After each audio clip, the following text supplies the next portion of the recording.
Buah hasil dari penantian tindak lanjut laporan atas kasus pencemaran nama baik yang dilakukan Vicky Prasetyo sudah terasa. Angel Elga dan Vicky Alman kini sudah bisa bernafas lega. Penantian mereka selama 2 tahun tak sia-sia. Kini Vicky sudah diserahkan penyidik ke penuntut umum untuk ditahan selama masa persidangan. Bukan tanpa alasan, menurut Andi Ardani, Kepala Seksi Intelijen Kejaksaan Negeri Jakarta Selatan, hal ini dilakukan karena berpotensi melarikan diri dan menghilangkan barang bukti. Lantas, atas penahanan Vicky, bagaimana respon dari pihak Angel yang merupakan pelapor untuk kasus ini?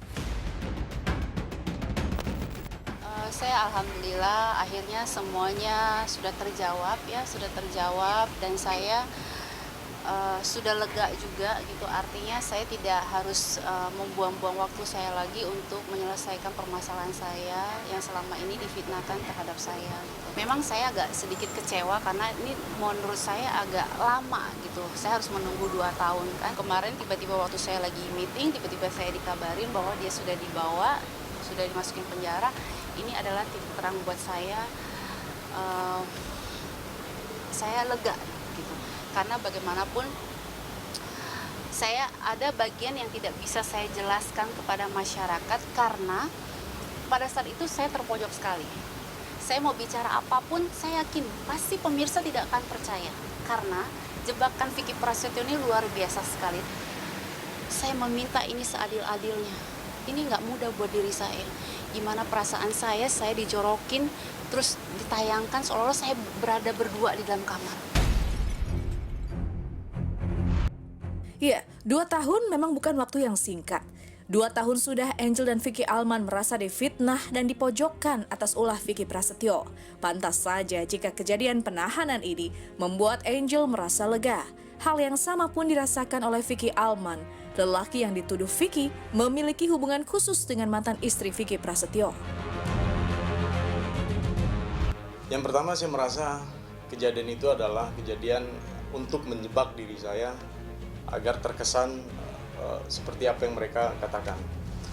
Lalu ada rasa sedih dan kecewa dan penantian selama ini yang akhirnya membuat saya merasa lega. Tahu yang pasti saya menuntut keadilan seadil-adilnya yang harus ditegakkan karena saya merasa dirugikan baik secara moral dan material. Namun demikian, Vicky belum merasa puas sebelum lelaki yang disebutnya menjebaknya ini mendapat hidayah dan ganjaran yang setimpal atas fitnah yang dituduhkannya. Ini kalau bicara masalah puas atau tidak puas, ini bukan saya sebenarnya kalau untuk mengatakan puas atau puas, enggak. Cuman dia harus menjalani proses hukum yang sudah dia lakukan. Gitu. Saya cuman berharap saya bisa puas kalau dia dapat hidayah, itu saja. Kalau dia dapat hidayah dengan cara kecelakaan dulu atau dia dapat hidayah dengan cara kena sakit dulu kan macam-macam tuh. Yang pasti saya sangat berharap dia dapat hidayah agar tidak ada lagi orang-orang yang ditipu sama dia atau orang-orang yang menjadi korban dia, terutama kaum perempuan dan janda-janda. Angel dan Vicky Alman merasa menjadi korban atas ulah Vicky Prasetyo. Mereka berdua merasa difitnah atas gembar-gembor Vicky yang mengatakan bahwa sang istri sudah melakukan tindakan asusila bersama pria tak dikenal. Kejadian penggerebekan pun dilakukan Vicky tanpa pikir panjang yang menyebabkan dirinya kini harus menginap di Hotel Prodeo. Ini orang kecil. Bagaimana tidak keji saya katakan? Beberapa orang yang menjadi korban dia, dari mulai penipuan apa segala macam, dia tidak mengakui. Dan tetap orang lain yang, orang ini pansos apa segala macam, kan begitu bahasanya. Sementara hukum membuktikan, fakta membuktikan dia bersalah. Harus ditahan dulu. Sama Zaskia Gotik juga begitu. Sama Vivi Paris juga bermasalah juga. Orang yang dia punya anak dari situ, sedangkan harusnya dia sebagai laki-laki melindungi wanita. Dari track recordnya kita tahu orang ini seperti apa, zolim. Jadi ketika saya menolong seseorang, apapun judulnya, dia tetap mencari celah untuk menjatuhkan orang lain. Karena dia butuh pengakuan seolah-olah dia baik. Jika Vicky Alman berharap Vicky Prasetyo mendapat hidayah, Angel Elga justru ingin memperkarakan keluarga dari sang mantan suami. Lantas atas dasar apa perempuan yang pernah menjadi politisi ini melakukan hal tersebut? Keluarganya tidak ada efek jerahnya, malah posting yang aneh-aneh ngatain saya. Dan mereka itu memang nggak ada efek jerahnya sama sekali. Tapi ingat, dengan Vicky Prasetyo sudah masuk penjara, saya akan melaporkan satu keluarga mereka yang masuk ke dalam rumah saya. Termasuk pengacaranya yang nendang pintu saya, termasuk manajernya yang sudah menendang pintu saya, termasuk adik-adiknya, semuanya yang masuk, termasuk ibunya di dalam perkarangan itu. Saya laporkan ini bukan dendam, saya memberikan efek jerah buat mereka. Kenapa tidak menceraikan saya cara baik-baik gitu loh? Saya minta cerai, apa salah saya kalau saya memang sudah mau akhiri rumah tangga ini gitu? Kenapa saya dijebak seperti itu? Itu yang saya nggak terima gitu loh.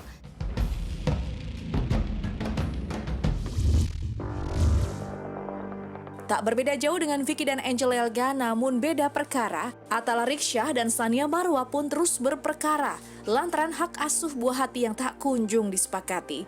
Belum selesai satu perkara, kini ditambah lagi persoalan baru terkait harta gonogini. Hal ini dituntut oleh pihak Tsania Marwa kepada Atta Laryk setelah pengajuan hak asuh anaknya dikabulkan oleh pihak pengadilan. Ya, jadi sebenarnya ini gugatan sudah saya rencanakan dari awal tahun ya. Cuma karena satu dan dua hal, salah satunya adalah pandemi ini, jadi semua harus tertunda sampai kita udah sampai nggak berasa di bulan ke-7 baru dimulai mau mediasi. Iya, karena memang saya merasa ini hak saya, dan seperti yang saya pernah bicarakan pada awal-awal itu mungkin udah ada setahun lebih kali ya. Kalau saya akan menggugat gonogini, tapi memang semua itu ada prioritasnya. Ya pada prinsipnya gonogini itu kan ya gonogini, harta bersama yang diperoleh selama menikah gitu ya Bang. Betul. Jadi apa aja yang digugat ya semua yang saya peroleh selama 5 tahun itu dalam pernikahan itu saya gugat semua. Ada mobil, ada barang-barang saya pribadi, ada juga menyangkut rumah dan ruko juga. Rinciannya mungkin nanti Abang Herdian yang bisa lebih jelasin deh. Pokoknya pada prinsipnya saya hanya meminta hak saya, tidak ada perjanjian pranikah. Dan buat catatan juga, sebenarnya sebelum kami pada tahap ini menggugat di Pengadilan Agama Cibinong soal gonogini, Abang itu udah berapa kali ketemu ya? Ya, kita udah kirim surat, tapi dalam artian memisahkan antara harta bawaan sama harta bersama. Betul. Berseteru sejak tahun 2017 silam, ternyata tak membuat Tsania dan Atta Laryk bosan. Mereka seolah tak gentar saling menyerang satu sama lain lewat jalur hukum. Lantas adakah kemungkinan mereka untuk berdamai kala membicarakan hal sensitif seperti harta gonogini? Kalau saya adalah dari hari pertama selalu terbuka untuk perdamaian, untuk jalan tengah. Saya adalah pihak yang selalu terbuka gitu. Tapi kalau ditanya berharap, ya harapan pasti ada dong, kita harus positif ya. Cuma kalau ditanya dugaan saya sih kayaknya tipis, maaf aja gitu. Karena saya udah mau 4 tahun menjalani semua kasus ini, saya sudah cukup mengerti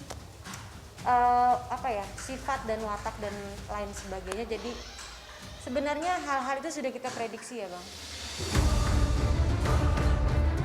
Namun rupanya tak ada niat baik dari keduanya. Bahkan Atta Laryk seolah tak menggubris tuntutan sang mantan istri. Hal ini tampak dari caranya yang tak hadir di persidangan yang beragendakan mediasi dari kedua belah pihak. Pria berusia 47 tahun ini hanya diwakilkan dengan kuasa hukumnya.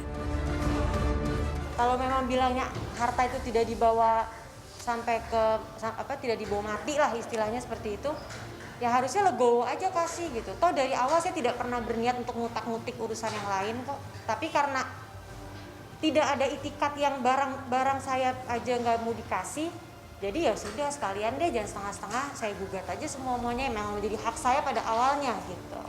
Udah nggak ada rasa kecewa, udah nggak bisa kecewa saya. Saya hadapi semua dengan senyuman dan dengan ketenangan gitu. Tak hanya soal harta gonogini, ternyata persoalan hak asuh anak juga masih saja menjadi masalah yang tak terpecahkan bagi mereka berdua. Meski Tsania sudah dinyatakan berhak atas hak asuh anak mereka, hingga kini Atta Laryk pun tetap saja tak memberikan akses bagi sang mantan istri untuk bertemu kedua anaknya.